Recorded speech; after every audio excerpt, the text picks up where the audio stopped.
합니다. 자, 이번에 이제 그 국민당 정부 관련된 내용을 좀 볼게요. 남경 국민당 정부.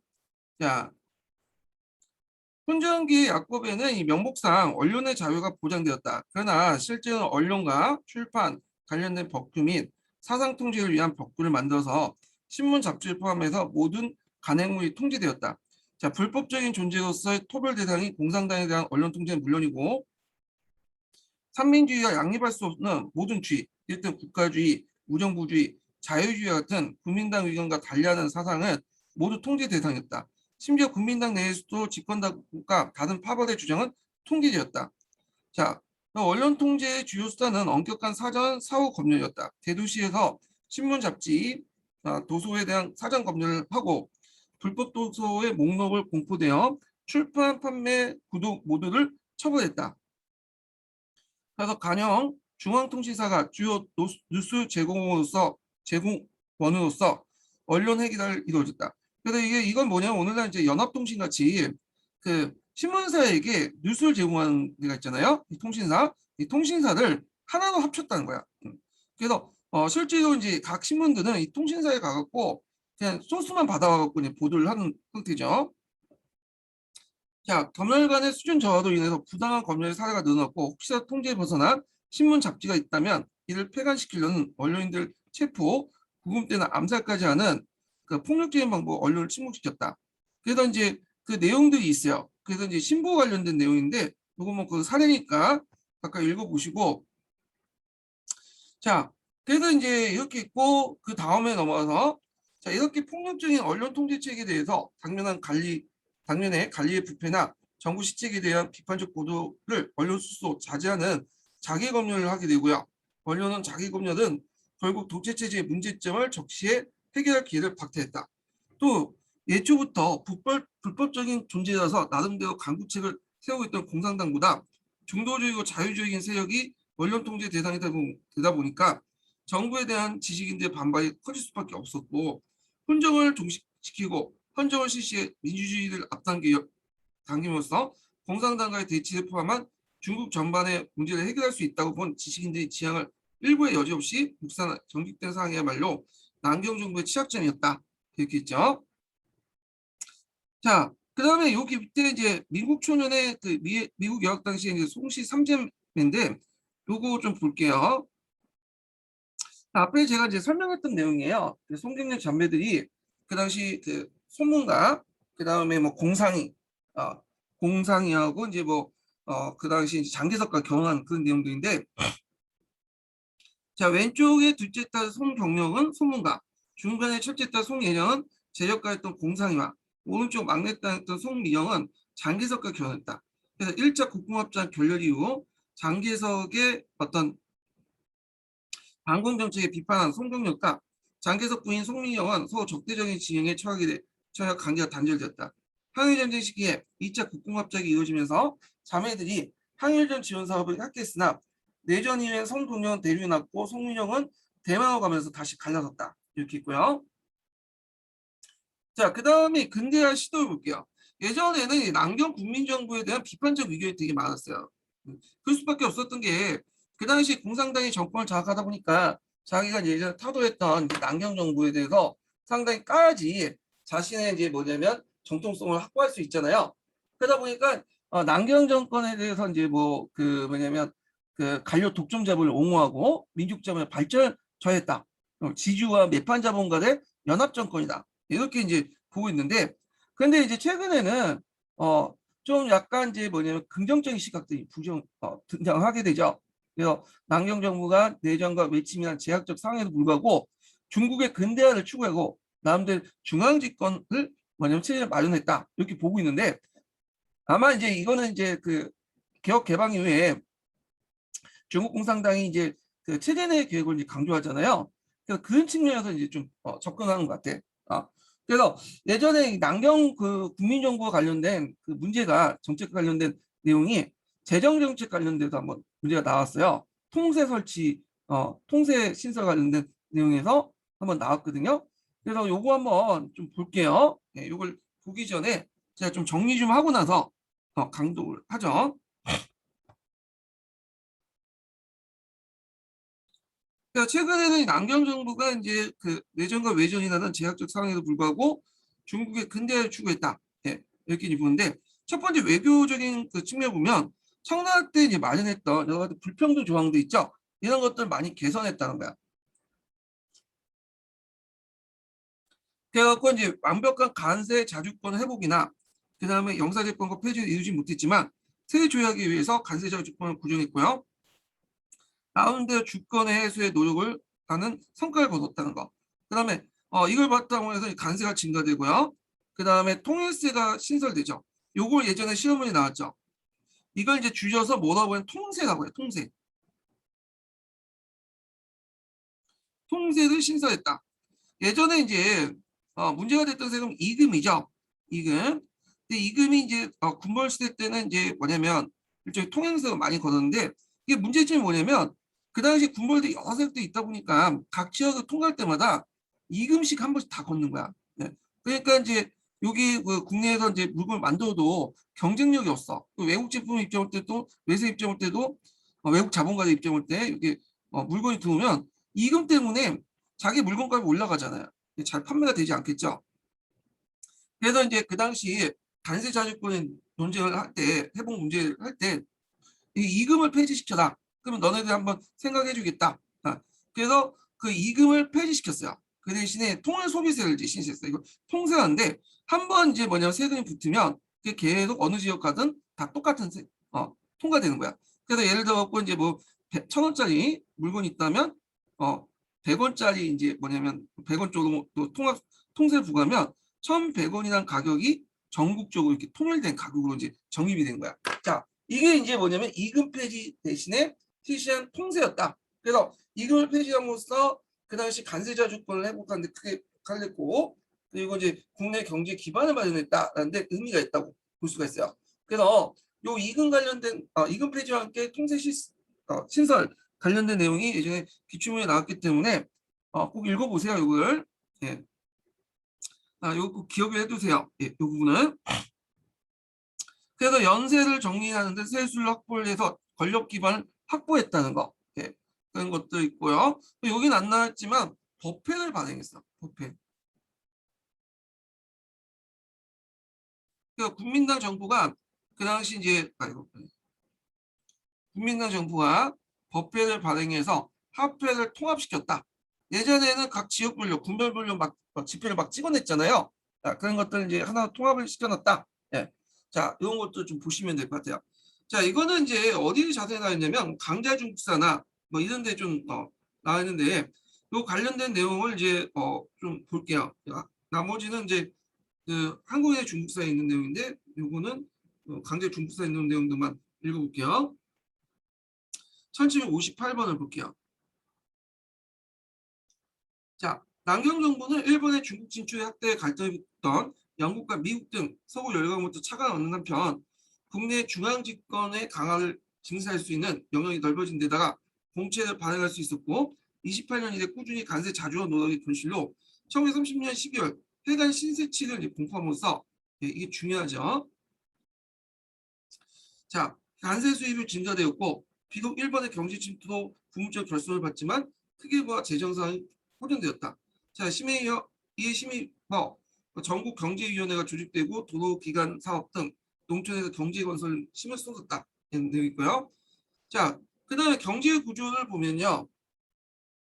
자본주의적 지향을 가지고 있었고 자본가 계층의 지지를 국가 권력에 기반 삼아 중국 자본주의 발전을 도모했고 그다음 수입품 대체 공업화, 공공업 중심으로 진전됐고 아까 이제 법회를 발행했다고 했죠. 이 법회 중심의 통화 정책이 산업 발전에 크게 기여했다. 네, 이런 내용들 기억을 해두시는 게 좋을 것 같아요. 그다음에 그 당시에 또 농촌 문제를 해결했어요. 그래서 그 당시 그 국민당 정부는 항촌 건설 운동이나 신생활 운동 등등 해갖고 농촌 문제 여러 가지 문제를 해결하려고 좀 했어요. 자, 그래서 농촌부흥위원회와 그 농촌경제위원회를 설치해서 그 지식인들이 추진하는 항촌 건설 운동을 지원해 줬고요. 그래서 항촌 자치단지 교육복을 통해서 생활 개선했고, 그 다음에 신생활 운동을 전개해서 도덕성을 회복하고 사회 악습을 제거한다. 라는 그 취지 안에 이 신생활 운동도 했다. 그래서 이제 이거는 약간 이제 뭐냐면 정치적 의도가 있어요.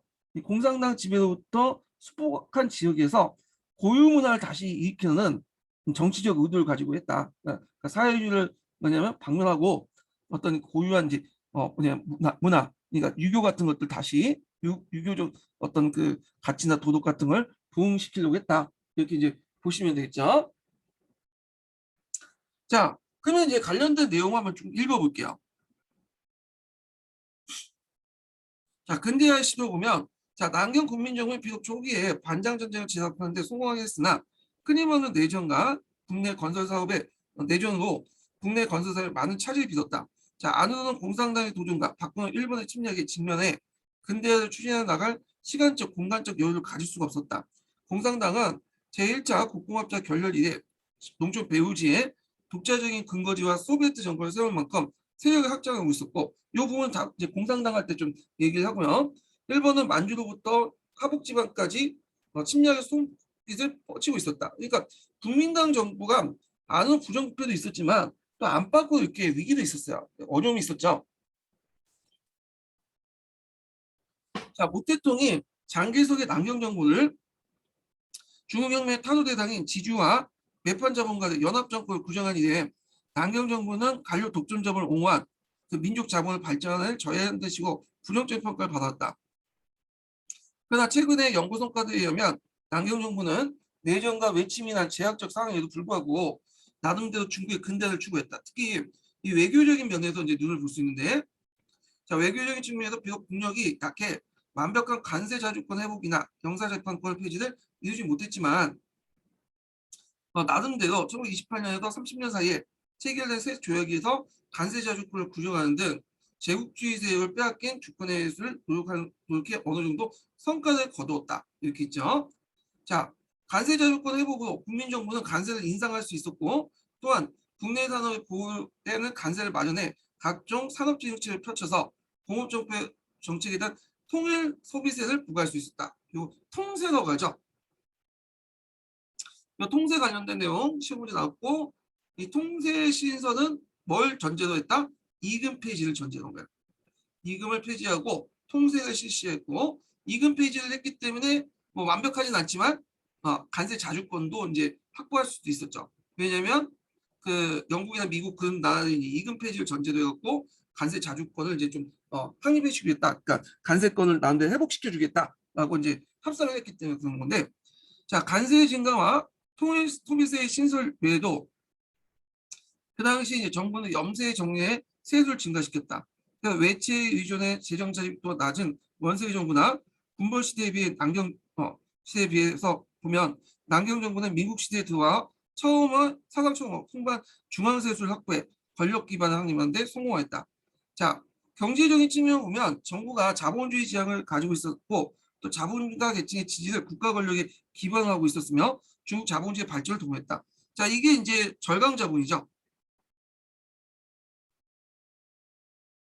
이 절강자본의 대표적인 기반이 앞에서 말한 공시자본, 공시가문이라고 얘기했죠. 자, 1차 세계대전 때 민족 산업의 황금기를 이어 국산품이 수입품을 대체하는 수입 대체 공업화가 경호업 중심으로 진행되는데, 그거는 이제 앞에서 얘기한 1차 세계대전 때 서구 자본들이 빠져나갔어. 예, 그래서 그 자리를 중국의 국내 자본들이 메꾸기 시작한 거야. 예. 자, 이런 공업화는 경제법의 정비, 그리고 수익관세 인상을 비롯해서 국내 산업 보호 정책, 통화 정책의 통일과 안정화, 법회를 통해서 통화 정책을 통일했죠. 그 다음에 안정화, 각종 산업 정책 등이 뒷받침했기 때문에 가능한 것이다.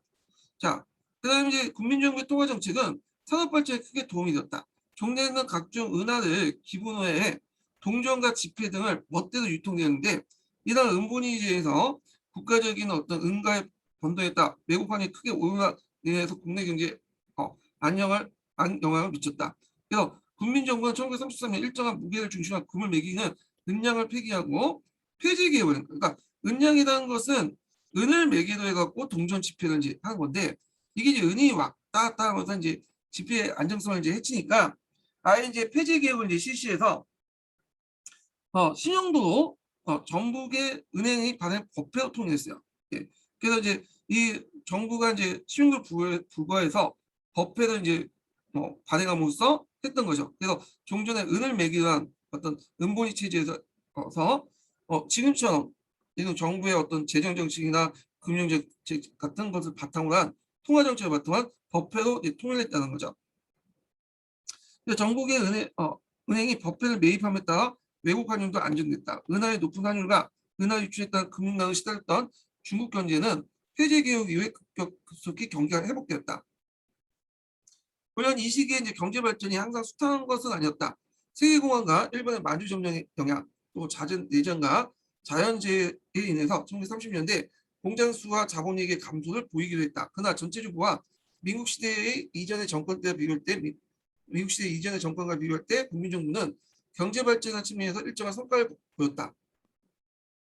그 다음에 이제 앞에서 언급한 것처럼 농촌 문제 해결도 했다고 했죠.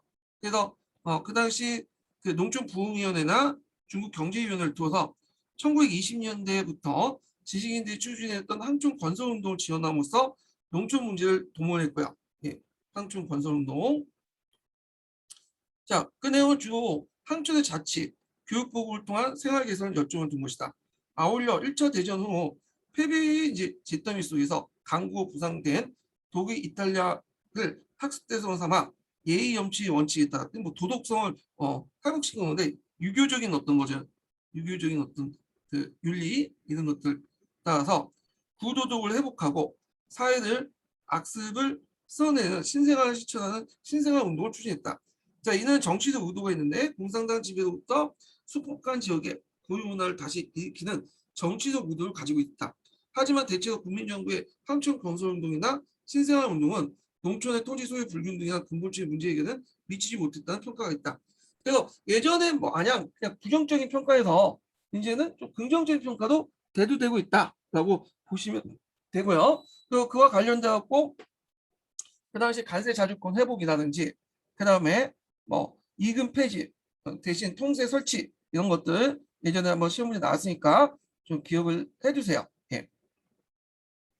자, 그러면 공산당을 볼게요. 중국 공산당. 예. 이 중국 공산당은 이번에 제발 시험 문제 나올 것 같은 느낌이다. 예. 왜냐하면 이번에 공산당 100주년 기념일이잖아요. 예. 100주년이기 때문에 나올 것 같긴 한데, 자, 이거 이제 등장 보기 전에 공산당 관련된 내용을 좀 정리해 볼게요. 제가. 예. 자, 제가 여기 이제 중국 공산당 활동을 이제 좀 정리를 해봤는데, 자, 이건 이제 국공합작이 결렬된 후에 이제 얘기해요. 예. 국공합작이 결렬된 후에 초기 때는 자, 국공합작 결렬된 초기에는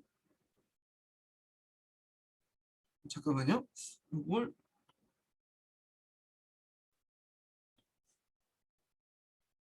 자, 초기 상황을 볼게요.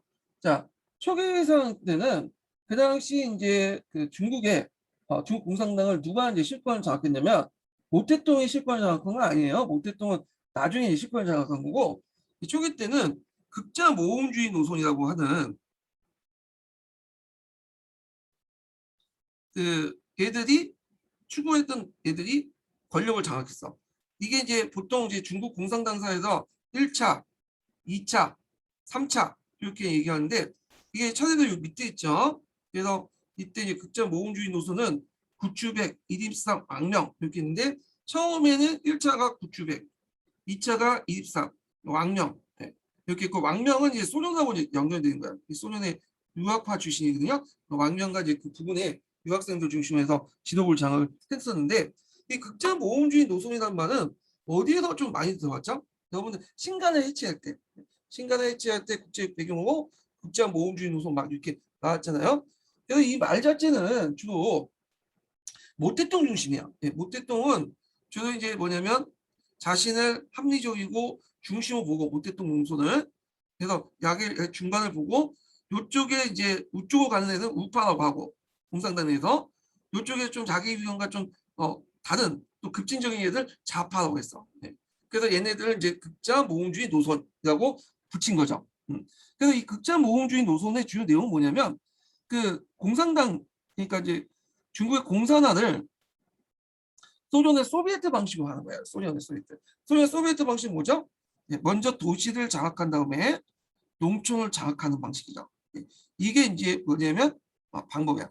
근데 이에 따라서 이제 요 모택동은 좀 약간 생각이 달랐어요. 이거는 뭐냐 중국의 현실에 맞지 않다. 중국은 오히려 도시 노동자보다는 농민들이 오히려 반항적이고 혁명의식을 가지고 있고, 그다음에 그 중국의 거의 90%가 농민인데 그들 무시할 수 없다. 차라리 그냥 농민, 그러니까 국민당이 어떤 영역, 국민당의 지배가 미치지 않은 상간 벽지에다가 소비에트를 만든 다음에 이 농촌을 바탕으로 해서 거기 장악해서 도시를 포위하는 이런 정책을 펼치게 되죠.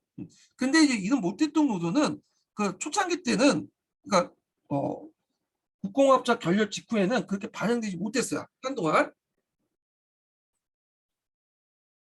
그 이유가 뭐냐면 지도권을 누가 갖고 있죠? 얘네 사람들이 갖고 있기 때문에. 그러니까 얘네들 공통적으로 이제 도시를 장악한다, 농촌을 확산시키는 그런 것들이기 때문에 이 지도부의 생각에 따라서 이제 움직였죠. 그래서 요 초창기 때는 이제 뭐냐면 일단 농촌보다는, 농촌의 소비에트를 장악한 것보다는 그 당시 이제 도시 중심의 어떤 무장 폭동을 일으켰어요.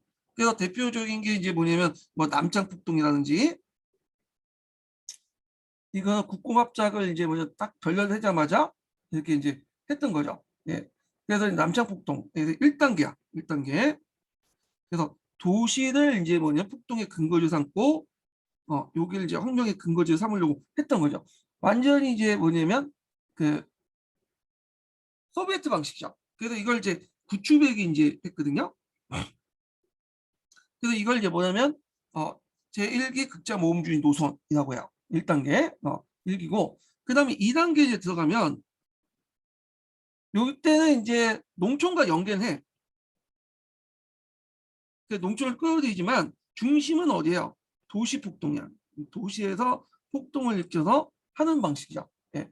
그래서 이제 도시를 폭동해서 도시 근거를 삼는 방식인데, 이집산 노선이라고 해요. 2차 극자 모험주의 노선이라고 이제 부르죠. 네. 그 다음에 3단계에서는 일단은 이제 이때부터는 이제 뭐냐면 농촌을 이제 근거지로 삼죠. 네. 농촌과 도시도 근거지로 삼아. 동시에 여겨요. 그래서 농촌과 도시를 동시에 여겨요. 이런 것들. 근데 이제 요게 가능했던 것이 이제 중간에 그 농촌 소비에트가 만들어졌기 때문에, 농촌 소비에트. 그래서 정강사 소비에트나 그 다음에 서금 소비에트, 루이지 소비에트라고 하죠. 그 다음에 이제 곳곳에서 전국 각지 소비에트가 만들어지면서 농촌 안에 소비에트가 부각되면서 얘네들을 이제 인정할 수밖에 없었겠죠. 그러니까 농촌과 도시의 근거지를 동시에 마련하는 그런 정책을 하게 되고, 그렇지만 그럼에도 불구하고 이 상대적으로 볼 때 도시를 좀 더 강조해요. 그래서 이 3단계는 왕명이 이제 뭐냐면 그 지도권을 장악하대요. 중국 공산당 지도부를. 그래서 왕명일 중에서 3차 극자 모험주의 노선이라고 해요. 그러면 그 당시에 모택동은 뭐 했냐? 모택동은 좀 비주류 세력이에요. 그러니까 얘네들이 주류라면 구추백, 이심상, 왕명이 주류 세력이면 얘네는 비주류야. 그래서 얘네는 뭐냐면 얘네들 지시에 따라서 뭐 같이 활동을 했긴 했지만 또 따로 별도로 앞에서 언급한 것처럼 자신의 신념에 따라서 농촌 소비에트를 이제 만들죠. 모택동이나 주덕이나 결국에는 이제 요걸 이제 중심으로 삼고 이제 하게 되는데, 이때 이제 이 3단계 때 이제 그 왕명이 주도권을 장악할 때 그 누구죠? 네. 갑자기 생각이 나요. 장개석. 장개석이 그 당시 5번에 거쳐서 근거지 포위하는, 소비에트 근거지를 포위하는 그런 이제 작전을 펼치죠. 그래서 5차 포위 작전에 도저히 이제 버티지 못해서 도망쳐 나와요. 그리고 이 왕명을 이제 여러 가지 문제점이 있다, 지도부에. 그리고 이제 준위회의 때 이 당시 모택동이 이제 뭐냐면 당권을 장악하죠. 그래서 이 준위회의는 그 상당히 중요해. 공산당에서 종전의 극자 모험주의 노선을 극복하고 지도부를 몰아내고 처음으로 이제 모택동이 당권을 완전히 장악한 거야. 예.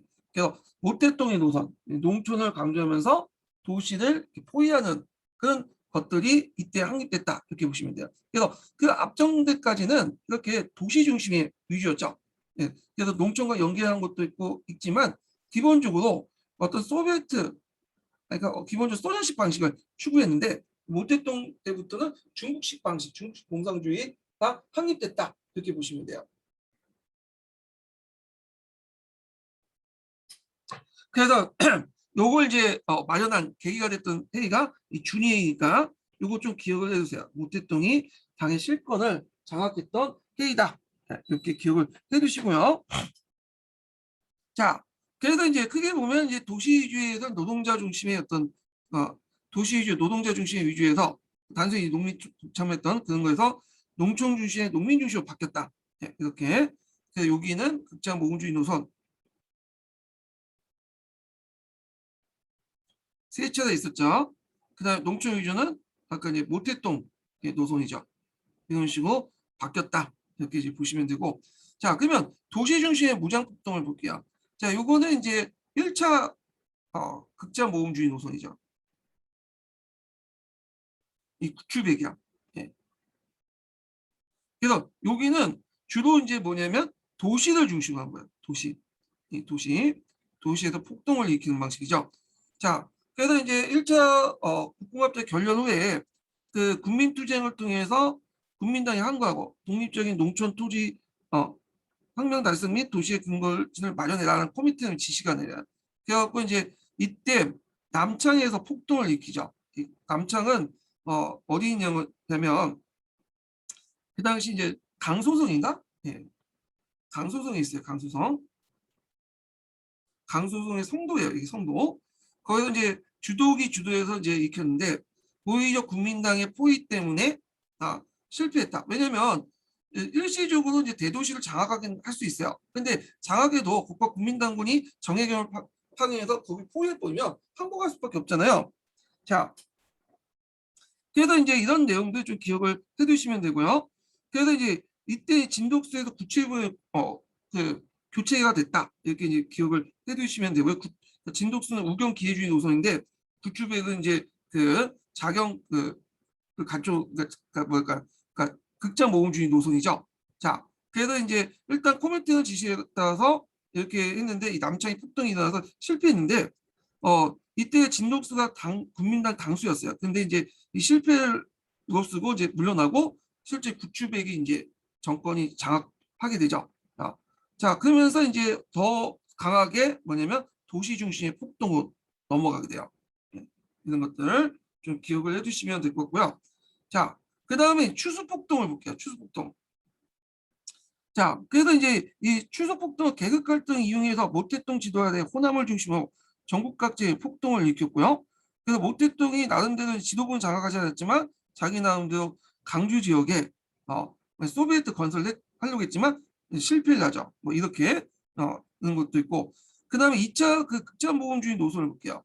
자, 2차 극장보험주의 노선은 일단 이제 6차 정차 전체 대표회의가 모스크바에 개최돼요. 이집선이 당권을 장악하고요. 그리고 이제 대공황 여파와 반장 전쟁으로 혁명 정세 조성을 혁명적인 정세가 조성되고 이때 이제 국민당이 좀 약간 그 경제적으로나 정치적으로 상당히 타격을 받고 있는 상태였죠.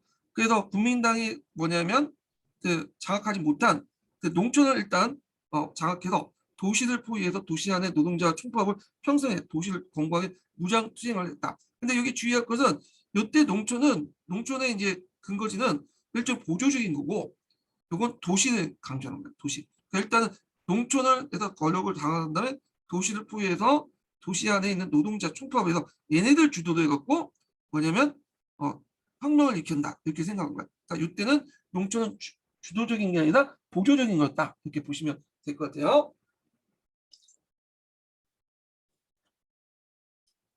근데 이것도 마찬가지로 도시 중심이기 때문에 일단 장사를 공격했어. 장사를 일시 정정했지만 실패 후 소련 유학생을 중심으로 다시 왕명이 중심한 당을 장악해요. 왕명의 28인의 볼세비키라고 하거든요. 이 왕명의 젊은 그 사회주의 사상가를 중심으로 해서 28명이 볼세비키 그러니까 집단 지도체제를 형성해서 장악을 했는데 얘네들은 소련파야. 소련파죠. 그래서 얘네들도 기본적으로 그 뭐냐면 농촌도 강조하지만 기본적으로 얘들 도시를 강조해요. 도시에 초점을 맞춰갖고 하게 되죠. 그래서 이제 만주사변과 상해사변 혼란을 틈타서 소비에트 구약 때 농촌의 소비에트 학대한테 대도시를 점검하려고 했고, 그래서 근데 문제는 이 대중의 항일 여러 도시에 있고 중간파 공격, 얘를 포섭을 했는데 나중에 중간파 얘기할 텐데 그들을 공격했고, 그 다음에 소련 유학생 중심의 당 조직이 경직화되고 남경정부의 탄압, 그러면서 그 모택동 노선을 또 비판을 해요. 그러면서 이제 실패를 하게 되죠. 자, 그래서 왕명 노선 때는 그 대도시하고 소비에트가 왔다 갔다 했지만 얘네들도 기본적으로 대도시를 강조하는 그런 노선을 펼쳤다. 이렇게 기억을 해주세요. 그래갖고 이렇게 이제 그 세 번의 뭐냐면 극점 모험주의 노선이 있고요. 이들의 이제 주요 관점은 뭐냐면 도시를 장악해서 거길 중심에서 공산을 시키는 거고, 농촌은 보조적인 역할을 한 거다. 이렇게 보시면 될 것 같아요. 자, 그래서 모택동 이전까지 이제 전술 방식이에요. 자, 그 다음에 이제 그 농촌 소비에트 중심을 좀 볼게요. 앞에 지도부는 도시 중심이었지만 그 당시 주덕이라든지 그다음 모택동 이런 사람들은 그 뭐냐면 농촌을 이제 강조했거든. 그래서 모택동의 전략 전술은 여러분들 알다시피 농촌을 장악하고 도시를 포위한다는 거죠. 그래서 강주 소비에트 건설 시도 실패 후 농촌의 근거지를 확보하려고 했고, 농촌의 근거지를 두고 일시의 폭등이 아니라 게릴라 전개도 국민당과 대응하는 하려고 했다. 그래서 항구적인 어떤 근거지를 만들려고 했죠. 되게 이 소비에트, 농촌 소비에트는 도시 소비에트와 달리 되게 보면 국민당의 어떤 영향력이 미치지 않은 곳이었어요. 예. 그래서 되게 보면 적경 지역이나 산간 복지 이런 데 이제 골라서 이제 한 거죠. 그래서 최초의 소비에트는 정강강 소비에트라고 해요. 이건 강소성에 있죠. 예. 그래서 지도에 보면 여기가 복건성이고 여기가 강소성인데, 예. 강서성이죠. 예, 말 잘못했네. 예. 강서성이 있는데, 자, 요 강서성의 남쪽 지역이 있어요. 남쪽 지역. 요게 정강산이 있어. 그리고 요게 좀 큰 게 이제 서금 소비트야. 네. 요 서금 소비트에 이제 나중에 그 중국 공산당의 보금자리가 마련되죠. 네. 자, 하여튼 이 정강산 소비에트가 이제 최초의 소비에트인데 농촌에 만들어진 소비에트죠. 목대동과 주독이 건설되고 국민당군을 이겨내고 토지혁명을 실시했죠. 그리고 이제 이걸 기반 시발점을 해갖고 이 정강산 시발점 해갖고 그 여러 이제 소비에트가 이제 곳곳에 만들어져요. 예. 자, 그래서 이제 그 소비에트를 하나 묻혀야 되겠다. 그래갖고 1930년대 13개에 거쳐서 15개 소비에트가 확보되고 나서 이 소비에트 중앙정권이 필요하다 해갖고 중앙 소비에트 제1차 전국 대표대회를 개최해요. 그 내용에서 보면 헌법대강이나 노동법, 토지법 등 주요 결의문을 성립을 선포하고 서금을 수도로 한 임시정부가 수립되죠. 서금은 요 강서성에 있는 거야. 강서성.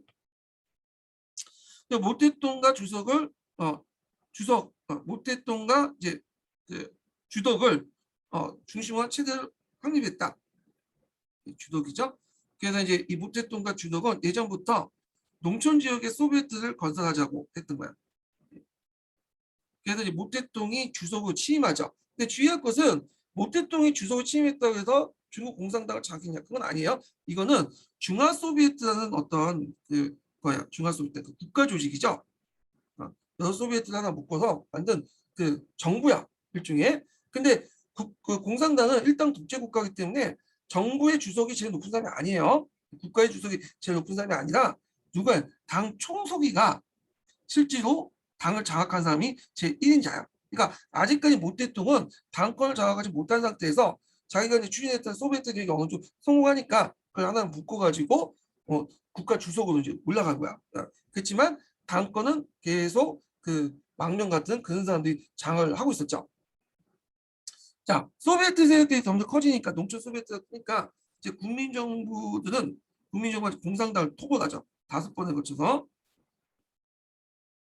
주로 이제 어디를 토벌하냐? 서금을 주도하는 서금 소비에트죠. 의지 소비에트를 이제 주로 공격해. 그래서 여기에서 이제 강서성에 기반했는데 계속 공격하니까 뭐 몇 번은 막아냈어요. 근데 이제 나중에는 5차 때는 100만 명을 동원해갖고 이제 공격해 오니까 배기질 못하는 거야. 예. 그래갖고 안 되겠다 해갖고 얘네들이 이제 그 옆에 중국 국민당의 어떤 통치 밖에 좀 약간 통치력이 적게 미치는 그 연안에 예안이죠. 예안으로 이렇게 뭐냐면 좀 수도를 옮기려고 하죠. 근데 여기 내륙 지역 이렇게 가로지역 중에는 다 국민당 통치 지역 아니에요. 여기가 자, 이거 국민당 다 통치구역이니까 얘네들이 당연히 병력일 때 다 뭐냐면 사방으로 공격을 받을 수 있겠죠. 그래서 여기에서 이제 돌아서 이렇게 국민당 통치구역이 상대적으로 영향이 없는 지역이나 아니면 소수민족 지역 있죠. 이건 상관복지 지역을 돌아가지고 이렇게 갔어요. 예. 그래서 이걸 이제 뭐라고 하냐면 대장정이라고 하죠. 그 만료족교에 대장정 할 때 한 10만 명 병력을 동원했는데 막상 거기 이제 그 도착을 해보니까 몇만 명이 살아남았냐면 그 당시 뭐 10,000명 정도밖에 살아남지 못했다고 그래요. 예. 그래갖고 이제 하여튼 이런 근거지를 이동을 하는 그런 연안까지 예안까지 이제 근거지 이동하는 그런 이제 대장정을 펼쳤다. 예. 그래서 이 대장정을 통해서 많은 인력을 손실했지만 핵심 지도부는 살아남았죠. 그래서 결국에는 1936년에 뭐냐면 장정이 완료됐고요. 그 과정에서 파리선언이나 준위회도 있었고, 그래서 이때 이제 대장정을 이제 같이 와서 기획물 썼던 에드가 스노우라는 사람이 있어. 이 에드가 스노우는 종문 작가인데 이 사람이 같이 따라가면서 쓴 유명한 책이 있죠. 에드가 스노우 붉은 벼지라는 책 있죠. 네. 자, 하여튼 이런 것들 좀 기억을 해두시고요. 자, 그럼 모태동 노선에 등장해 볼게요. 자, 모태통은 도시 중심의 어떤 당 지도부와 달리 자기 나름대로의 어떤 생각을 갖고 있었어요. 그래서 이제 중농과 동맹 정책을 내세웠다. 그러니까 모태통은 망명처럼 극단적으로 이제 장악한 지역에 토지 개혁이나 이런 걸 하는 것보다는 지금 중요한 것은 토지 개혁이 아니라 어떻게든 많은 사람들 끊어모아갖고 자기 기반을 확보한 데 있다. 그리고 이제 그걸 바탕 국민당을 공격하는 데 있기 때문에 중농들 공격하지 말라는 거야. 그러니까 그 대규모 농장 갖고 있는 사람 모르겠지만 일단 중농들은 보호해주자. 이들과 동맹 정책을 하자. 그런데 이런 것들이 왕명을 중심으로 한 당 중앙부터 비판을 받아요. 그래서 한동안은 모태똥이 강금 생활을 했다고 그래요. 예. 실권을 상실하고. 자, 근데 이 모태똥이 다시 이제 뭐냐면 권력을 장악하게 된 거. 그러니까 다시 그 강금 상태를 풀어나서 권력을 장악하게 된 그 계기가 됐던 사건이 이제 국민당 포위 작전 때문이죠. 자, 국민당 포위 작전의 전개를 보면 일단 배경을 보면요. 아까 아침에 그 중화 소비에트 정권이 수립됐죠. 공산당의 대도시 공격, 반전 정책 승리에서 나름대로 이제 여유가 생긴 모택동이 5번에 거쳐서 여기 강서성 남부에 있는 느이지 그 소비에트 공격을 시작해요. 예. 그때 이제 장개석이 내세웠던 게 유명한 말이면 성안내 후양에 국내를 편하게 한 후에 외적을 물리친다라는 거죠. 일본은 그냥 피부병에 불과하고 그렇지만 중국 공산당은 암덩어리다. 예. 그래서 그 암덩어리를 먼저 고쳐야 된다. 그래서 이제 공격을 했어요. 총 5번에 거쳐서 이제 공격을 했는데 그래서 1차 공격, 2차, 3차, 4차, 5차 공격에서 5번의 공격을 했어요. 6차는 나중에 이제 한 거고. 자, 그래서 1차 공격을 먼저 볼게요. 1차 공격은 약 10만 명 정도밖에 이제 공격을 안 했어요. 포위공했는데 그 모태똥이 이제 그 예를 쳐두면 일단 소비에트 깊숙하게 이제 유인해놓고 유격전을 격퇴시켰죠. 그래서 2차 공격 때는 이제 약간 2배로 해서 20만 원 공격했지만 국민당의 약한 부대를 집중 공격에 격파했고요. 3차 공격 때는 이제 그 수는 적지만 국민당국의 정예유 병력을 투입을 했죠. 네, 그래서 고전했지만 만주사변호 포위 작전 때문에 이제 중지됐고 그 다음에 4차 공격 때는 그 성안내 후양의 정책을 계속 그 고수해서 해서 공격을 했지만 일본의 연화 공격 때문에 이제 중지됐고요. 자, 5차가 이제 이카이막스죠. 5차. 이 5차 때는 100만 명을 동원했어. 네, 100만 명. 어떤 식으로 공격하냐면 이 당시 이제 여기 유해진이 있고 이 부근에 소비에트가 있을 거 아니에요. 이 지역이 이제 공산당이 장악하는 지역이야. 이 지역이. 자, 근데 이제 이 지역을 들어가서 공격하면 안 되니까. 왜냐면 여기 들어갔다가는 요 안쪽까지 이제 얘네들이 끌고 와가지고는 요 안에도 공격하니까 안 되겠다 하고 토치카로 해갖고 여기를 다 막아요.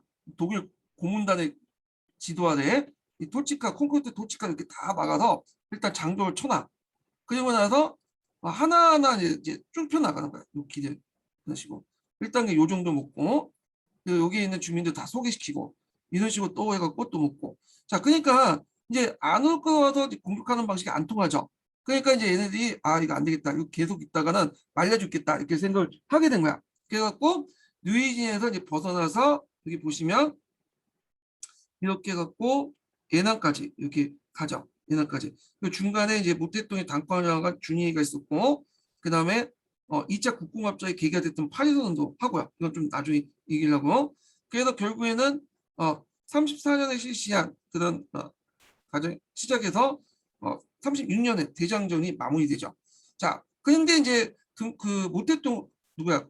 장개석은 아직도 정신 못 차리고 이 연안을 또 예난을 공격하기 위해서 그 당시 이제 6차 공격을 또 시도해요. 네, 그래갖고 이제 이때 그 여기 삼서성 방면에 누가 있었냐? 상서나 이런 하복성 방면에 누가 있었냐면 그 당시 장하장이 있었죠.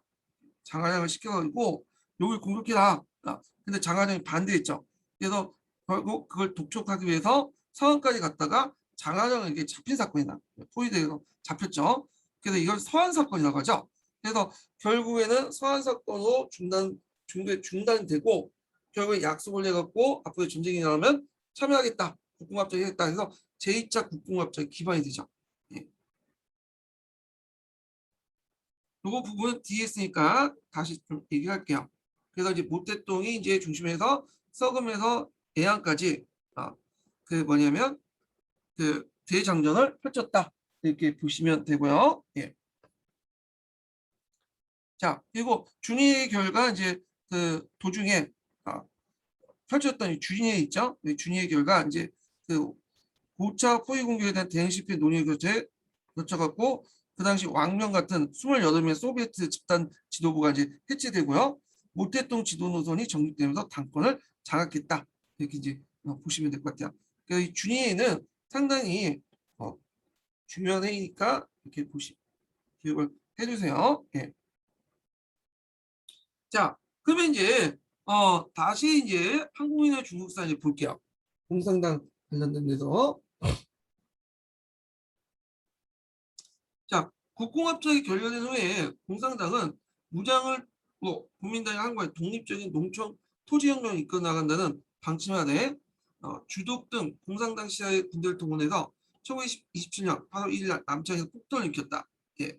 그래서 이제 그러나 이들은 국민당이 파견한 군대의 포위로 사흘 만에 남창에서 물러났고요. 남창 폭동이 있으니까 각자 읽어보시고 남창 폭동이 실패하고 열린 그 긴급회의에서 초대 소기장인 진독수와 그의 지도하였던 당 중앙의 노선들 우병 기하주의가 구탄하고 국민당에 대한 무장항거와 토지혁명을 수행한다는 새로운 방침을 정했다. 자, 그래서 이제 이 진독수는 이것 때문에 실패하고 물러난 게 아니라 그 앞에 제1차 국공합작 있죠. 이 국공합작이 실패 때문에 물러난 거야. 그리고 이거는 이제 주독이 이제 소비에트 지정을 받고 일으켰던 거고요. 예. 그래갖고 이제 그 소비에트 지정을 확고하게 하기 위해서 이 당의 구추백이 이제 정권을 장악하죠. 이걸 이제 제1차 극자 모험주의 노선이라고 하죠. 자, 그 다음에 긴급회의 방침에 따라 당은 강범위한 농촌 지역에서 추수기에 고조에 따른 계급 갈등 이후에서 추수폭동을 일으켰는데 이 추수폭동을 누가 일으켰냐? 이 모태동이 주도로 일으켰어요. 자, 모태동의 그 추수폭동을 이제 볼게요. 1927년 7월 1차 국공합작이 결렬된 뒤에 공산당은 추수기에 농민을 동원해서 무장폭동을 일으켰다. 자, 모태동은 당의 지시에 따라서 고향인 호남성에 추수폭동을 지도했지만 실패했고 강서 호남에 경계에 있던 정강산으로 와서 최초의 근거지를 말했다. 정강산 소비에트죠. 자, 하여튼 모태동이 지도해서 호남에서 폭동을 비롯한 호북, 하남, 그 성석, 강동 등지에 폭동을 일어났으나 모두 실패했고 다만 강동의 일부에서 잠시 소비에트가 세워지고 토지혁명이 일어났으나 이 역시 국민정부군의 공격을 진압되었다. 1927년 12월 강주에서 실패로 돌아간 도시 폭동을 마지막으로 그 당시 도시와 농촌에서 폭동이 끝이 나고 공산당원들이 농촌 지역에서 근거지 확보를 했다. 그러니까 예전에 이제 노선들은 도시와 농촌 중에 도시를 강조한다고 했죠. 그리고 또 특징이 뭐냐면 얘네들 폭동 형식이야. 그러니까 농촌도 좀 중요한 요충지들 폭동을 하고 하기 때문에 국가도 공격을 받아요. 그래서 이제 추수폭동처럼 이렇게 진압당하고 그러는데 이 모택동 노선은 농촌을 근거지로 하되 국민당이 지배했던 그 핵심 지역이 아니라 저 산간벽지에 들어가서 국민당하고 대항하지 않은 채 조용히 실력을 키워서 소비에트를 만들자는 논리예요. 그래서 그걸 바탕으로 해서 점점 농촌을 장악한 다음에 도시를 포위하자는 그 논리거든요.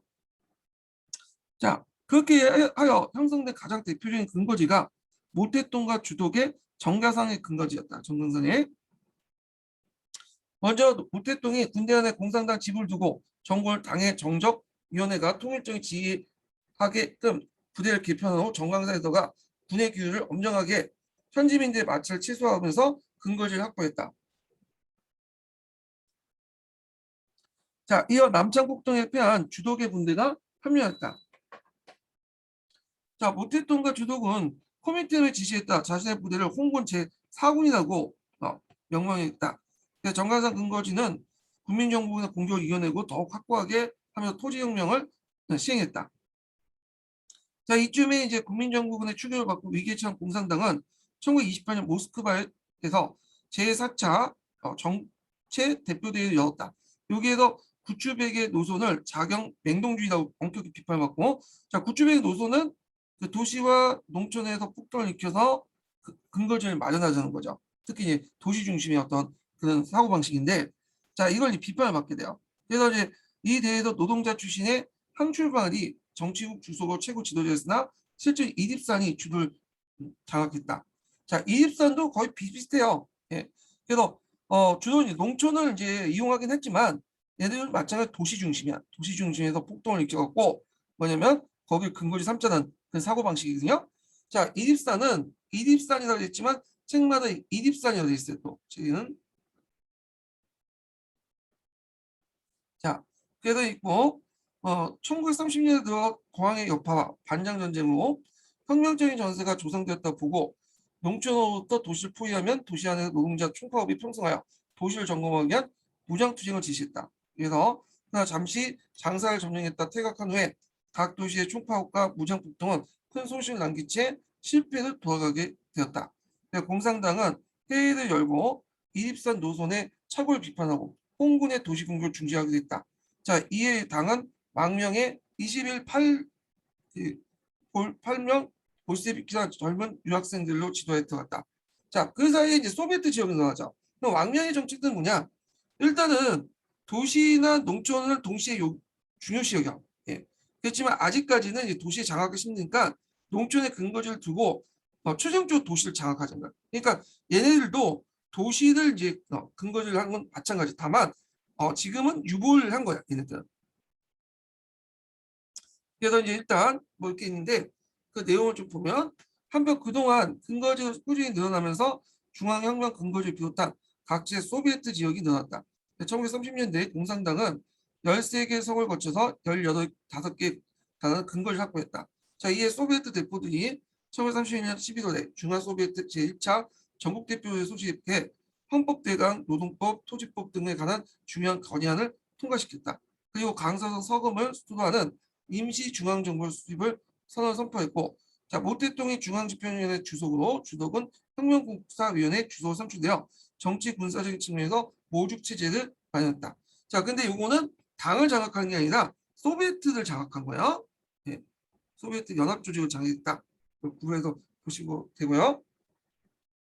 자, 이는 중국 안에 남경 정부를 그 국민정부를 부정하는 또 하나의 정부가 수립된 것이다.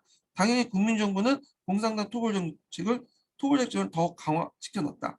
자, 국민당은 공산당 근거지하는 포위 공격에 나선 것은 반전 정쟁이 언어로 진행되었던 1930년에서 60년가 가을에 이리스탄 노선에 따라 공산당이 대도시를 공격하는 움직임이 보인 것이 직접적인 계기가 되었다.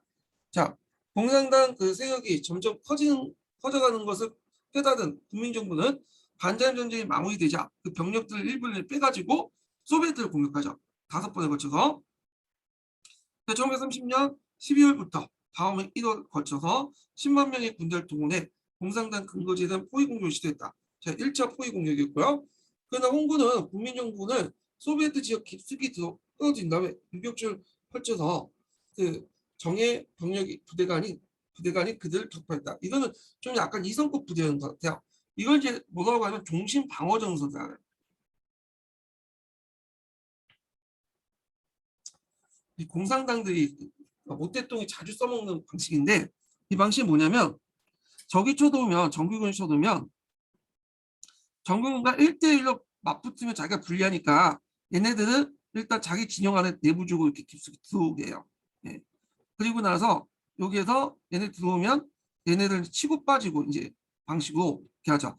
그래서 얘네들 힘을 약화시킨 다음에 최종적으로 정해진 딱 자기 유리한 지역에 오면 적이 독재하면 포위 공격해서 섬멸하는 방식이야. 이게 종신 방어 전선인데 청산리 전투 아시죠? 이 청산리 전투가 한 10번에 걸친 전투로 이루어졌잖아요. 그래서 얘네들을 자신의 근거지 천상리 같이 독립군의 근거지 청산리까지 계속 유인해서 치고 빠지는 식으로 계속 전투를 이어가고 게릴라식으로 이어가다가 한 곳에 딱 집중적으로 이제 뭐냐면 딱 그때 자기가 유리한 지점에 도착하면 포위 공격해서 섬멸하는 방식. 이게 종신 방어 전술인데 대표적인 공산당 그 게릴라 전술 중에 하나예요. 예.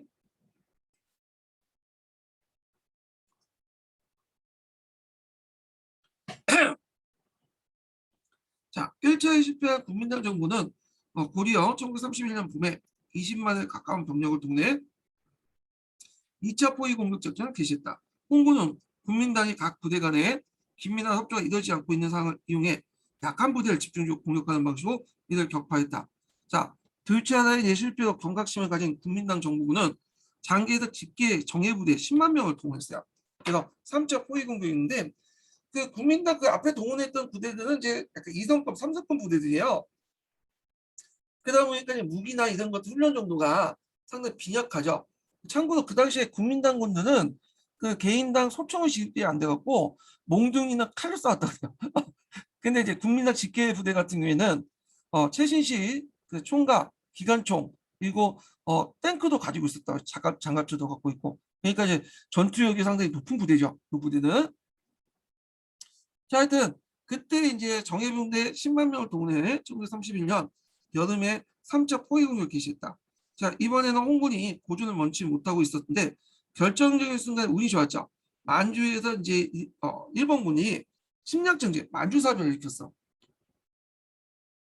그래서 장개석이 일단 포위 작전을 중지하면서 위기를 넘겼다. 이렇게 보면 될 것 같아요. 그래서 일본이 결론적으로 이제 결과론적 얘기지만 일본이 중국 공산당이 그 중국을 장악하는데 크게 도움을 줬어요. 알게 모르게 의도하지 않지만 만약 일본이 만주나 중국을 침략하지 않았다면 지금 중국 공산당이 없어졌을 거고 중국 국민당이 공격을 받고 근데 지금 국민당이 대륙을 지배하고 있었겠죠. 예. 자, 국민정부군의 포위 공격이 중지된 틈을 타서 소비에트 지역에서는 임시 중앙 정부가 수립되고 홍군이 적극 세력을 키워나갔다.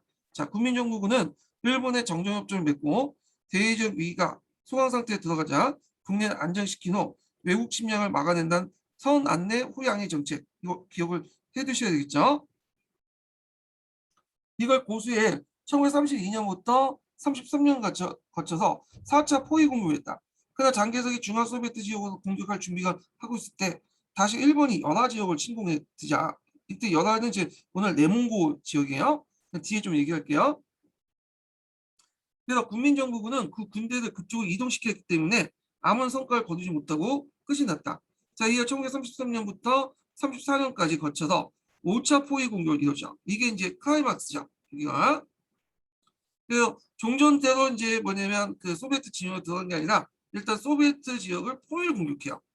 그래서 중앙 소비에트 지역을 둘러싸고 철조망, 방벽 등을 연결된 요새를 건설하여 진진을 펼다. 그리고 이제 소비에트 지역에 대한 경제 봉쇄를 까지 가능케 했으므로 이 지역 상당한 영향을 받게 됐다. 그래서 이제 공산당은 국민당 포위 준비 기간을 세웠던 전략적 이동 준비 시행을 옮겨 그러니까 플랜 B를 이제 시대에 옮겼다 이렇게 보시면 돼요.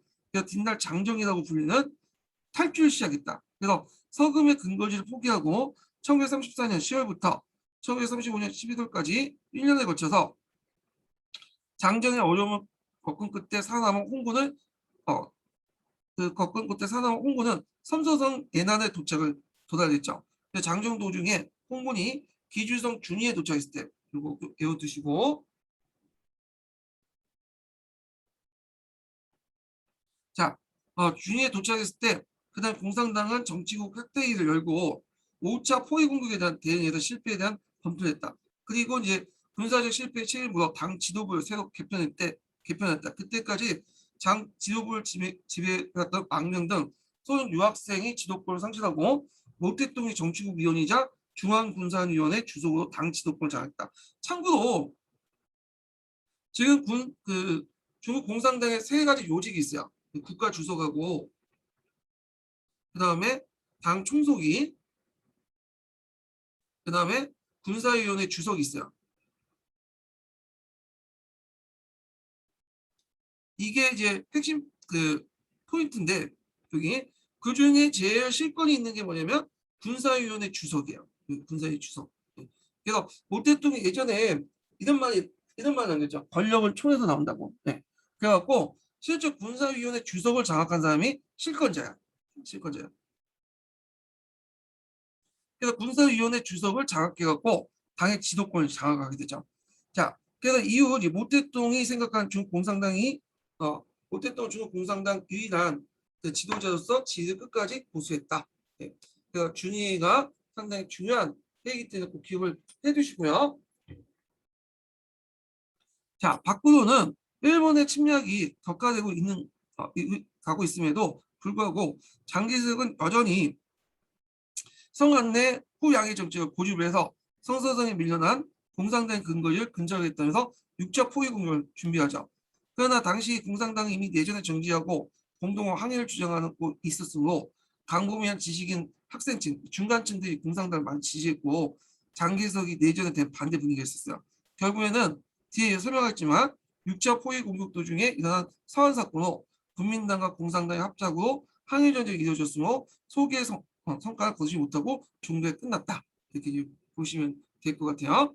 자, 그 다음에 이제 제2차 국공합작과 그 다음에 항일 전쟁을 볼게요. 자, 이때 일본이 이제 공격에 들어오는데 일본의 대륙 침략이 이제 본격화되기 시작하죠. 1931년에 여러분도 알다시피 만주사변이 일어나고요.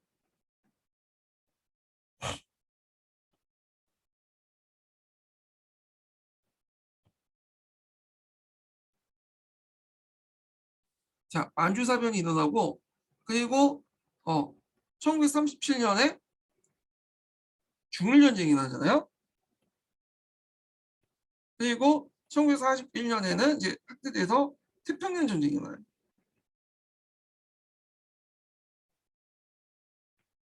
그래서 주로 이제 태평양 전쟁이 일어나기까지 요 기간 동안 요 기간 네. 그러니까 요 기간 전까지는 이제 중국이 혼자 싸웠고 여기는 1942년 미국의 도움을 받고 이제 싸웠던 거죠. 태평양 전쟁 이후부터 1945년까지. 네. 그래서 보통 이제 중일 전쟁은 1937년까지 이렇게 시작을 보고 있지만 학자에 따라서는 만주사변으로부터 여기부터 이제 보는 학자도 있어요. 이건 뭐 관점 문제니까. 예.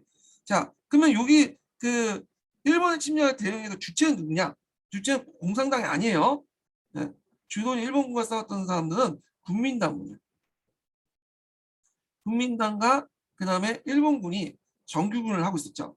정규전을 하고 있었고 그리고 여기에 이제 꼽살 끼면서 일본군을 때렸던 것이 홍군이고 또 국민당과 또 싸우고 있었죠. 이렇게 이런 구도였어요. 네. 자, 그러면 이제 이 과정을 이제 좀 볼게요. 네, 이렇게 이 과정상에서 이제 장개석의 정책하고 그 다음에 모택동의 공산당의 정책 그리고 장개석과 공산당은 아니지만 제3의 세력들 중간파들의 세력들 이 중간파들은 이제 조직화되지는 않았지만 국민들로부터 많은 지지를 받고 있었어요. 왜냐하면 장개석이나 공산당이나 얘네들은 일부 소수 세력에 불과해요. 얘네들 10%, 10% 결집된 소수죠. 군사를 갖고 있죠. 근데 80%는 국민들은 이쪽이나 이쪽이나 지지하지 않은 사람들이야.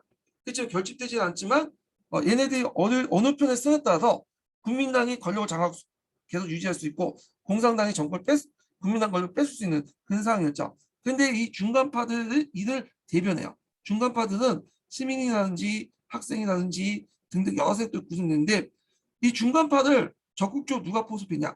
이 공산당이 국민당이 아니라 공산당이 편입해서 자기 세우 만들어버린 거야. 예.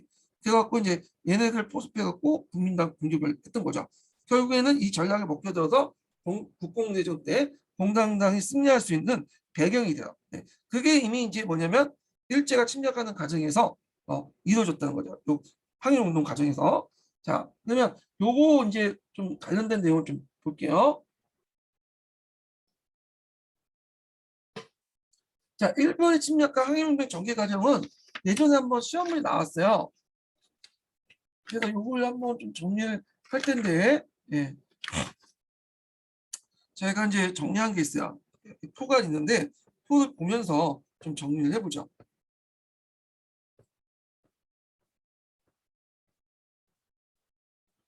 이게 이제 표인데 좀 글씨가 엉망이에요. 이게 이제 있는데 잠깐만요. 이게 페이지 회전이라는 게 있더라고요. 예, 좋은 기능이 있어. 예, 이렇게 볼게요. 자, 여기에서 이제 대일 항전의 주체가 세 개를 볼 수 있는데 하나는 이제 그 당시 권력을 장악하고 있었던 국민당이고요. 국민당. 여기 보면 국민당 있죠? 그다음에 또 국민당과 대항했던 공산당 있죠. 그다음에 국민당과 공산당 여기 중간에 있는 학생운동 중간파가 있어. 그래서 얘네들은 이제 비율형의 10%, 10%, 80%야. 근데 얘네들은 결집됐고 탈레반처럼 결집된 세력들이고 군대를 가지고 있죠. 그리고 얘네는 결집되어 있지 않고 군대는 갖고 있지 않지만 일단은 지식 기반이 많기 때문에 얘네들의 동향에 따라서 국민당이 승기를 잡을 수 있고 공산당이 승기를 잡을 수 있는 캐스팅 보드를 지고 있다고 보시면 돼요. 자, 그러면 일단 이 학생운동 중간파 제3의 세력들은 처음부터 끝까지 뭐냐면 항일을 주장했던 사람이야. 항일을. 요게 크게 문제가 되지 않아요. 요 라인들은 그게 문제가 되지 않아. 항일 라인이야. 우리가. 자, 근데 국민당과 공산당은 자신의 어떤 정치적 이해관계나 속성에 따라서 왔다 갔다 해요. 예. 그래서 이제 먼저 국민당을 볼게요. 자, 국민당은 그 당시 이제 만주사변이다니까, 표를 보세요. 시기적 만주사변이다니까, 여기 뭘 내세웠냐면, 부조항 정책은 저항하지 마라. 외교적으로 대응했다. 국제혁명에 호소하겠다. 그래서 즉시 항일론을 피하고 외교적으로 평화적으로 해결하자. 국제혁명에 제소했지만 결국에 실패했죠. 근데 왜 이렇게 외교적 대응을 했냐면 다 이유가 있어요. 그 당시 이 남경 정권이 권력 기반이 좀 취약했어. 그러니까 만약에 전쟁을 계속할 경우에 그 남아있었던 자녀 공돌들과 원료 세력들이 장개석을 압박할 수가 있어요. 그러니까 싸움보다는 대도로 뭐냐면 외교를 통해서 평화적으로 해결하려고 했어요. 예. 근데 당연히 국민이 반발하죠. 예.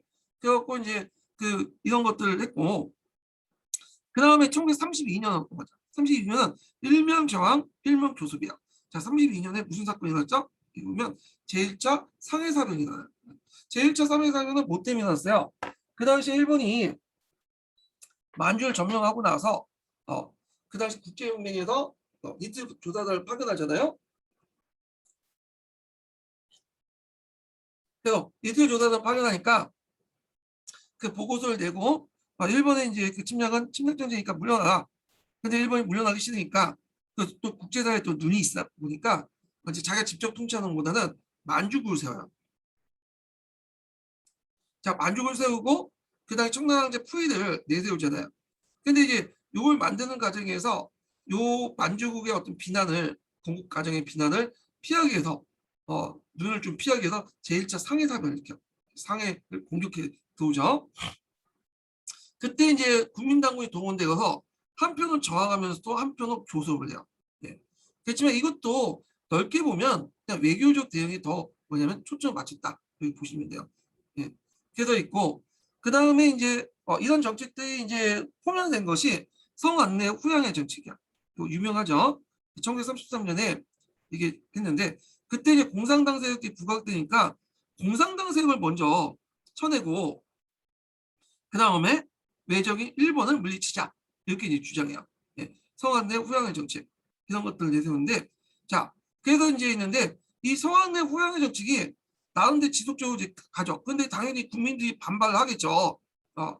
지금 중요한 게 그 일본 놈인데 무슨 공산당 토벌 앞장서냐?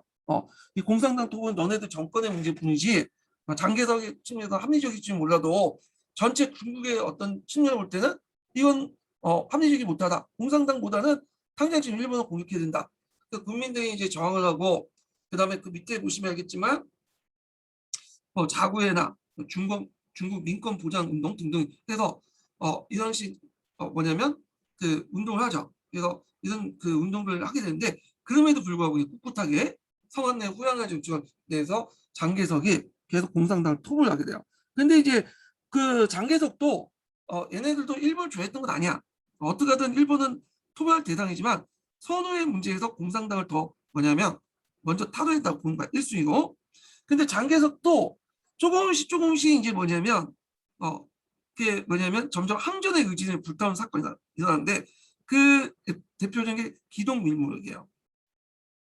자, 기동민무역은 뭐냐면 일본이 그 연하 지역을 공격한 다음에 연하나 수원성 지역을 공격한 다음에 기동자치위원회인가 그런 개대정부를 이렇게 만들었어요. 그 지역에. 그리고 거기에 이제 뭐냐면 국민당심이 미치지 못하니까 거기에서 밀무역을 하는 거야. 여기에서 무슨 밀무역하냐? 일단 아편을 이제 재배해서 확산시키고 그다음 법회 있죠. 법회를 위조 지표를 막 찍어내. 그 인플레이션이 나고 그다음에 여기에서 또 뭐냐면 밀무역 같은 걸 주도를 하죠. 예, 등등. 그래서 관세 수입 없이 여기에서 싸게 밀무역을 이제 하도록 하게 되는 거죠. 자, 그러니까 이런 것들이 중국 경제에 타격을 주죠. 국민당 경제, 국민당 타격을 줘. 그러니까 이제 이게 그 장개석도 이제 막 갈등을 이제 뭐냐면 겪게 되죠. 국민당을 그 공산당을 칠 것이냐, 일본과 싸울 것이냐. 그래서 이런 것들이 이제 포출된 사건이 이제 일본은 이제 하는 일본과 싸우겠다는 의지가 조금씩 나타난 게 모욕을 참는 데도 한도가 있다. 내가 지금 뭐 일본에서 모욕을 당하고 있는데 지금 공산당 때문에 지금 참고 있지만 결국 언젠가 폭발돼 나갈 거다. 이렇게 이제 얘기를 하고 있어요. 국민당 이중전을 때. 그리고 소련과의 관계를 개선 시도하고 그리고 소련이 때 이제 뭐냐면 그 반파쇼 연합이 형성이 되죠. 그래서 이제는 부르주아 세력들보다는 이 부르주아 세력들 연합을 해서 공산당과 누굴 타든 파쇼를 타도해야 되는 뭐 나치즘이나 이런 애들 타도해야 하기 때문에 이때부터 이제 조금씩 소련과 관계 개선을 하게 돼요. 그리고 소비에트를 통해서 그 당시 코미테를 통해서 중국 공산당한테도 압력을 넣죠. 예. 자, 그리고 이제 양강사병이 트제요. 이거 예전에 기출문제 나왔는데 이 당시 강서계통의 이제 뭐냐면 군벌들이 왜 너네들은 일본과 싸우지 않냐 하면서 국민당 공격한 사건이에요. 이거는 명분이고 국민당을 공격하기 위한 장개석 공격 명분이지만 하여튼 이 당시 장개석 정권이 이제 뭐냐면 정권의 정당성이 점점 그 없어지게 되죠. 이 일본의 어떤 침략을 그대로 놔두면서 자 하여튼 이런 상태를 쭉 가면서 결국에는 1936년에 서한 사건을 계기로 갖고 장개석이 완전히 이제 뭐냐면 이제 분노가 폭발돼서 이제 뭐냐면 반일로 나서게 되죠. 예, 이거 좀 기억을 해두시면 돼요. 그래서 처음에는 부조항 정책 그리고 일면저항 일면도섭 서안내 후양화 정책에서 좀 참았지만 공산당을 토벌하기 위해서 그렇지만 기동민무역이나 양강상편 소련과의 관계 개선 등등을 통해서 조금씩 이제 뭐냐면 항전 쪽으로 넘어가게 되고요. 결국에는 뭐냐면 그 서한 사건을 통해서 이제 항전을 붙이게 된다. 이렇게 기억을 해두시면 돼요. 예. 자, 그 다음에 이제 공산당을 볼게요. 공산당.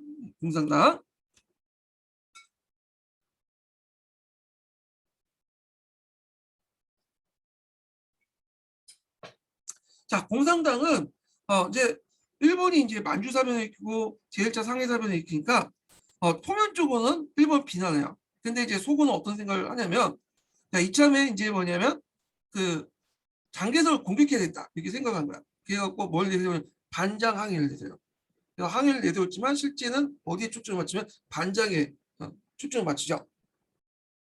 그래서 이제 이렇게 있고 그러다가 이제 당고 정정협정이 일어나고 그다음 내시나 항업정을 통해서 하동 기동자치정부나 그다음 기차전문위원회 같은 개대정부가 만들어지기 시작하죠.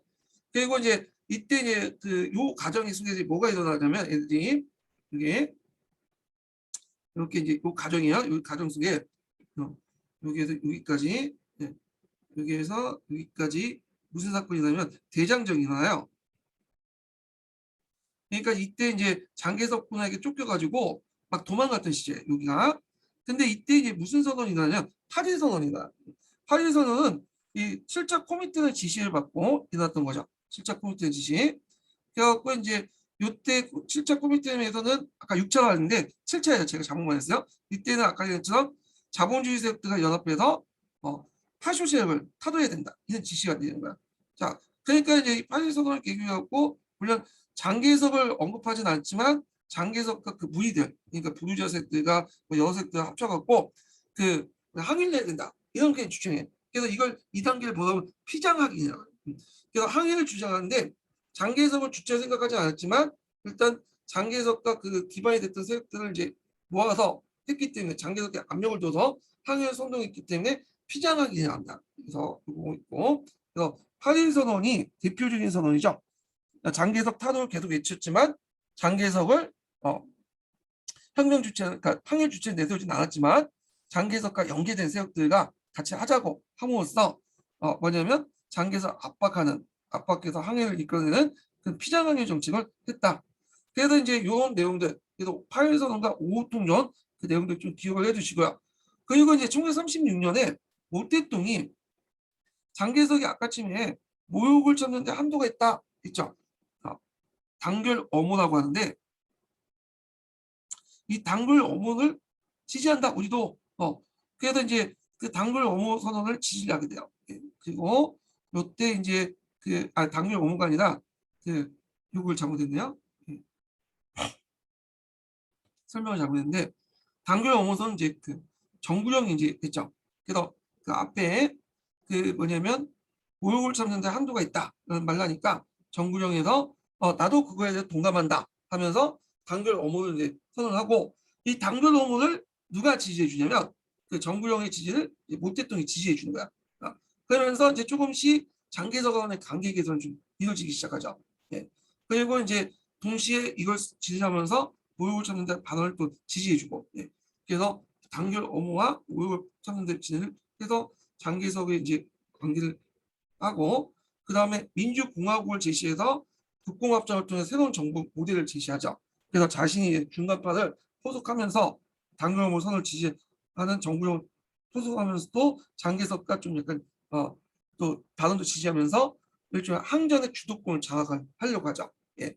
자, 그 다음에 이제 여기에서 있고 그다가 결국에는 피장항에서 연장하게 된 것이 서한 사건이죠. 그래서 장개석의 실체를 인정하고 얘를 주체해서 항의를 하자. 그리고 나서 이제 서로 약속을 했죠.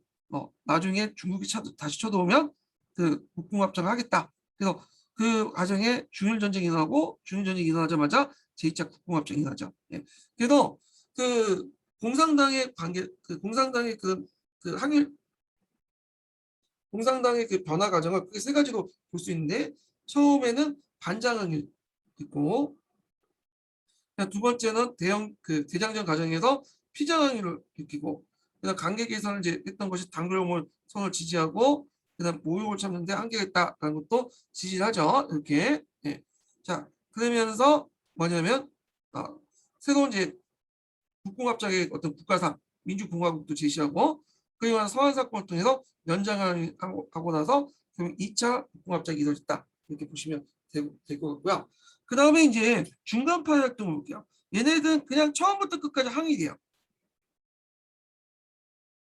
자, 그래서 학생운동부터 해갖고 그 다음에 국민 어모 자구회 그 다음에 중국 미권 보장 운동 같은 거 있죠. 요때 이제 송경련이나 최원배 그런 양해물 유신 같이 중간파 세력들이나 국민당 급진 세력들 그러니까 이제 좌파 세력들이죠. 강제석을 반대하는 그 세력들이 그 운동에 참여했고요. 그 다음에 이제 절정을 이뤘던 것이 예전에 기출문제 나왔던 것이 학생들 중심에서 북경에 있는 학생들 중심에서 1935년에 12구 운동이 나와요. 이거 예전에 시험문제 나왔죠. 북중국 분리운동에 반대가 있고 이러는데 북경대 등 북평 학생들 중심에서 이게 이제 이루어졌고 전국화되죠. 그러면서 종전의 이제 항해운동이 도시 명망가 출신이었는데 대중 항해운동을 전하는 계기가 됐다. 그래서 이런 것들 기억을 해두시고요. 그리고 나서 이걸 계기로 해서 그 중간파들 결집한 정구형이 만들어지죠. 정구형은 주요 역할이 뭐냐면 이 모태똥하고 장개석이 막 대립을 하고 있었잖아요. 그래서 거국적인 거국적인 차원에서 얘네들 조종을 시키는 거야. 하해를 시키는 역할을 했어요. 예. 그래서 이제 아까쯤에 핏장항에서 연장항으로 얘네도 바뀌었고 장개석 실체를 인정하고 장개석을 중심으로 해서 모태똥이 공산당이 가담하는 형태를 해야 된다. 그리고 아까 언급한 것처럼 모욕을 참는데 한계가 있다라는 선언에 뭐냐면 영향을 받아서 당결 엄호선을 하고 그리고 요걸 통해서 이제 뭐냐면 모태똥한테 그걸 든 모태똥이 당결 엄호선을 지시해 주게 되죠. 자 그리고 국민당의 관계에서도 처음에는 얘네들 친선이었어. 근데 점점 악화돼요. 예. 왜냐면 계속 탄압을 하니까. 예. 그래서 무술 7군자도 체포하고 그래갖고 있는데 자 하여튼 이런 흐름들 그러니까 이런 흐름들이 하나 모인 게 이제 서한 사건이야. 예. 그래서 서한 사건은 국민당이 처음에는 이렇게 무저항 정책, 선 안내 후양 정책에서 나중에 반일 정책으로 넘어가는 어떤 계기를 마련했고요. 그 다음에 또 공산당도 요걸 통해서 이제 뭐냐면 반일 확립했고, 그리고 이제 앞에서 쭉 했던 중간파도 이렇게 항해를 이렇게 있고, 그래서 이 서현 사건은 앞에 국민당, 공산당, 학생운동이 세 개의 그 항전 주체들이 하나로 반일로 모였던 사건이 된 거야. 계기가 됐던 사건이고 이걸 바탕으로 해서 중일 전쟁이 일어나자마자 제2차 국공합작이 일어나서 일치의 항해라는 어떤 결과를 낳게 됐다. 이렇게 보시면 될 것 같아요. 자, 그래서 이제 이런 내용들인데 이 내용들은 제가 이제 그 강야 중국사하고 그리고 그 당시 이제 한중이 한국의 중국사 그런 내용을 정리한 내용이에요. 그래서 그 복잡한 국면도 있었던 걸 표로 한번 정리를 해봤고요. 좀 쉬었다가 뭐냐면 한국인의 중국사를 좀 강조하죠. 두 번째 인증문 알려드릴게요. 두 번째 인증문은 55번입니다. 두 번째 인증문 55번이에요.